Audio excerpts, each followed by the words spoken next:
ভাই যদি নওশাদ সিদ্দিকী চুনিপুটি হয় তাদের ভাষায়, যদি নওশাদ সিদ্দিকী দাঁড়ালে নওশাদ সিদ্দিকী জামানত জব্দ হয়ে যাবে, তাহলে কেন শব্দ খরচ করছে নওশাদ সিদ্দিকীকে নিয়ে? এটা প্রশ্ন করুন না তাদেরকে, যে নওশাদ সিদ্দিকী নামটা বলতে গেলে তো 2 সেকেন্ড টাইম লাগছে, এই 2 সেকেন্ডটা কেন খরচ করছেন? বারবার টিভি ডিবেটে বসে মাইকে এসে নওশাদ সিদ্দিকী ডায়মন্ড হারবার দাঁড়ালে জামানত জব্দ হয়ে যাবে। আসল আমি আপনাকে বলছি, নওশাদ সিদ্দিকী ডায়মন্ড হারবার দাঁড়ালে অভিষেক ব্যানার্জির জামানত জব্দ হবে। ওখানে মাইনরিটি, দলিত, আদিবাসী সহ যে ভোটটা আছে, অভিষেক ব্যানার্জিকে সবাই তার বিপক্ষে দেবে। ইভেন এটাও বলছে, অভিষেক ব্যানার্জির দলের এখন জান্নার নেই যারা ঘুরছে, তারাও আমার পক্ষে দেবে, অভিষেক ব্যানার্জির বিপক্ষে ভোট দেবে। অভিষেক ব্যানার্জি তো মমতা ব্যানার্জির ছত্রছায়ায় তার রাজনীতিতে এসেছে, মমতা ব্যানার্জির ছবি দেখিয়ে সে রাজনীতিতে এসেছে। সে কি গ্রাসরুট লেভেলে রাজনীতি করেছে, না ছাত্র রাজনীতি করেছে? কোন রাজনীতির সাথে তিনি যুক্ত? তিনি মাটি বোঝেন? তিনার জামানত জব্দ হবে। সেই ভয়ে আতঙ্কিত হয়ে অভিষেক বাবুর যা কিছু আছে ওই ধরনের সাঙ্গপাঙ্গ, তাদেরকে দিয়ে এই ধরনের অবাঞ্ছিত মন্তব্য করাচ্ছে। ভাইজান, আপনি ডায়মন্ড হারবার থেকে দাঁড়াবেন বলেছিলেন, কিন্তু ইচ্ছা প্রকাশ করেছিলেন, কিন্তু এখনো কোনো ডেট ফাইনাল করেনি, বা ওখানে দাঁড়াবেন বলে আপনি কোনো সিদ্ধান্ত আপনার দল কোনো এখনো সেভাবে জানায়নি। আপনি কি বলবেন? দেখুন, এখন তো ভাই ভোটটা আসতে অনেক বাকি, নমিনেশন এখনো শুরু হয়নি, ভোটের নোটিফিকেশন আসেনি, একটু ধৈর্য ধরুন না, এই তো সবে শুরু, সামনে থেকে কোন গুরু। আগামী দিন ভাঙড়ে কি লক্ষ্য আছে? ভাঙড়ের অভাব অভিযোগের কথা বিধানসভায় উত্থাপন করা, বিধানসভায় শাসকের মাধ্যমে যেগুলো সমস্যাগুলোর সমাধান হবে সেগুলোকেই নোটিশ করা। আর এই রক্তদান শিবির থেকে কি বার্তা দেবেন? দেখুন, বার্তা একটাই, রক্তদান শিবির কেন করছি? মুমূর্ষু রোগীদের রক্তের প্রয়োজন হচ্ছে। রাজ্য সরকার, কেন্দ্র সরকারের কোনো প্রকল্প নেই, যা কোনো পলিসি নাই যে রক্তের যে ঘাটতি, যে ক্রাইসিস, একটা পূরণ করার। আমরা ভাঙড়ের পক্ষ থেকে, ভাঙড়বাসীর পক্ষ থেকে রক্তদান মহোৎসব করছি। আইএসএফের যারা দায়িত্বশীলেরা আছে তাদের প্রচেষ্টাতে ভাঙড়বাসী রক্ত দিচ্ছে। সেই যে রক্তের ক্রাইসিস দেখা দিচ্ছে, কিছুটা হলেও আমরা সুরাহা করার চেষ্টা করছি। বিরোধীরা বলছে রক্ত নিয়ে ব্যবসা করছে, কি বলবেন? দেখুন, আইনে আছে, কেউ রক্ত বিক্রি করলে সে আইনত এতে সে জেল জরিমানা হতে পারে। যদি এরকম করছি, আমাকে তো এমনি মিথ্যা কেস দিয়ে আমাকে জেলে রাখার চেষ্টা করছে, এটা সুযোগ আছে, তাদেরকে বলুন আমার বিরুদ্ধে আইনত ব্যবস্থা নিতে। তারপর হচ্ছে বিরোধীরা পারছে না, সেই জন্যই কুৎসা রটাচ্ছে। বিরোধীদের কাজ হবে, আমরা 10টা জায়গায় রক্তদান শিবির করছি টানা 10 দিন। বিরোধীদের কাজ, অর্থাৎ শাসকের কাজ হবে যে 20টা রক্তদান শিবির করে এটা জবাব দেওয়া। সেটা তারা পারছেন না, উপরন্তু আমাদের প্রোগ্রামকে আটকানোর জন্য প্রোগ্রামের অদূরেই ওই দিনই প্রোগ্রাম করে ডিস্টার্ব করছে, ভয়ের পরিবেশ, আতঙ্কের পরিবেশ তৈরি করার চেষ্টা করছে, কোনো জায়গায় বোমাবাজি করছে, মারধর করছে, ডেকোরেটার্সদেরকে আসতে দিচ্ছে না, জায়গা নিয়ে ডিস্টার্ব করছে, এই ধরনের অন্যায় কাজ করে যাচ্ছে। আমি ভেবে পাচ্ছি না রক্ত নিয়ে কেন এদের এত নোংরামি। যখনই বিরোধীদের বর্তমান যারা ডিস্টার্ব করছে, তাদেরই যদি রক্তের কোনো সময় প্রয়োজন হয়, তারা কি গিয়ে ব্লাড ব্যাঙ্কে বলবে যে আমি তৃণমূল করি, আমাকে তৃণমূলের রক্তটা দাও, আইএসএফের রক্ত আমাকে দেবে না? এটা বলবে না, তারা কিন্তু রক্ত চেয়ে নেবে। ব্যাপারটা হচ্ছে এই নোংরা মন মানসিকতা নিয়ে যারা উঠাবসা করছে, তাদেরকে সমাজ থেকে বিচ্যুতি করতে হবে ভোটের মাধ্যমে, গণতান্ত্রিক প্রক্রিয়াতে। এরা সমাজে যতদিন থাকবে ততটা সমাজ ক্ষতিগ্রস্ত হবে, বাংলা ক্ষতিগ্রস্ত হবে। ভাঙড়ে বিভিন্ন জায়গাতে যেখানে রক্তদান শিবির হচ্ছে, তার আগের দিনকে ভয় দেখানো হচ্ছে মানুষদেরকে, বা যেখানে ওখানে করলে বিধায়ককে আনলে তাদেরকে পরে ব্যবস্থা। হ্যাঁ, এরকম ভয় দেখাচ্ছে, ওই জন্য ভয়ে অনেকে মানুষ আসতে পারছে না। দেখুন আজকের পরিবেশ দেখুন, যে পরিবেশ তৈরি করেছে, ভয়ের পরিবেশে অনেকে আসতে পারছে না। তো যদি না আসে আমি কী করতে পারি? আমি তো কাউকে জোর করে বাড়ি থেকে আনতে পারবো না, বা কাউকে বিরিয়ানির প্যাকেট দিও বা 500 টাকা দিও আমি ভিড় করাতে পারবো না। তো আমাদের লক্ষ্যে আমরা অবিচার চালাচ্ছি। দেখুন, আমাদের লক্ষ্য হচ্ছে রক্তদান মহোৎসব। কতজন মানুষ আমার বক্তব্য শুনলো, তার থেকে বড় কথা কতজন এই ক্যাম্পে রক্ত দিল। অলরেডি দেখুন, আমি 10-15 মিনিট আগে বললাম, আপনারা শুনলেন, 104 জন মহিলা সহ 322 জন অলরেডি চলছে। আর গতকাল পর্যন্ত 788 জন 3টে ক্যাম্পে রক্ত দিয়েছে। সুতরাং আমরা আমাদের লক্ষ্যে অবিচল আছি, আমরা এগিয়ে যাচ্ছি। আমাদের লক্ষ্য এটাই যে ভাঙড়ের রক্তে দার্জিলিংয়ের মানুষের প্রাণ বাঁচুক, ভাঙড়ের রক্তে শিলিগুড়ির মানুষের প্রাণ বাঁচুক, ভাঙড়ের রক্তে আপনার জঙ্গলমহল থেকে শুরু করে সাগর পর্যন্ত মানুষের প্রাণ বাঁচুক, তারা উপকৃত হোক, ভাঙড়ের মানুষের সুনাম হোক।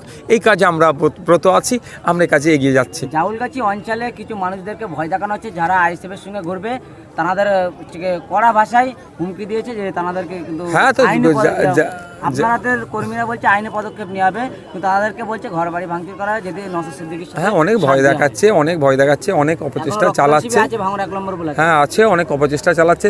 ভাঙড় 1 নম্বর ব্লকেও বেশি ডিস্টার্ব হচ্ছে, 2 নম্বর ব্লকেও হচ্ছে। কিছু প্রকাশ হচ্ছে, কিছু গোপন হচ্ছে। গণতন্ত্রকে যারা মান্যতা দেয় না, যারা মানুষের অধিকারকে কেড়ে নেয়, তাদের কাছ থেকে এর থেকে বেশি কিছু আশা করা যায় না। সংবিধানের 326 ধারায় উল্লেখ আছে, মানুষ 18 বছরের ঊর্ধ্বে ভারতীয় নাগরিক হলে সেই ভোট দিতে পারবে। কিন্তু দুঃখের বিষয় আজকে ভোটদের অধিকারকে কেড়ে নিচ্ছে। তারা তো এইগুলো মানুষের রক্ত দিয়ে মানুষের প্রাণ বাঁচবে, এটা নিয়ে তারা কী বুঝবে? তাদের কাছ থেকে আশা করাই বৃথা।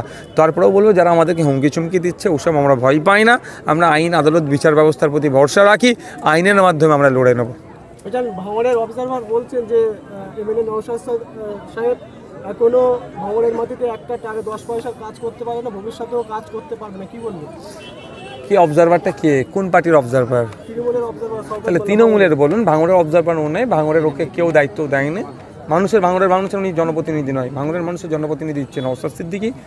বিধানসভায় আর লোকসভাতে যদি বলেন তাহলে মিমি চক্রবর্তী হবে। ওনার কোনো এখানে ফাংশন নাই। ওনাকে দল ওনাকে দিয়েছে, কালকে ওনার দল ওনাকে কানমূলে অন্য জায়গায় সরিয়ে দিলে ওনাকে মেনে নিতে হবে। যতদিন এরকম গুন্ডামি মস্তানি করতে পারবে দল হয়তো ততদিন প্রাধান্য দেবে। যখন ওনার কাজ শেষ হয়ে যাবে দল ওনাকে ছুঁড়ে ফেলে দেবে। তো কথা হচ্ছে, 1 পয়সার কাজ করতে পেরেছি কি পারিনি, আপনাদের এই অঞ্চলেই দেখুন না আমার এমএলএ ল্যাডের কী করেছি না করিনি।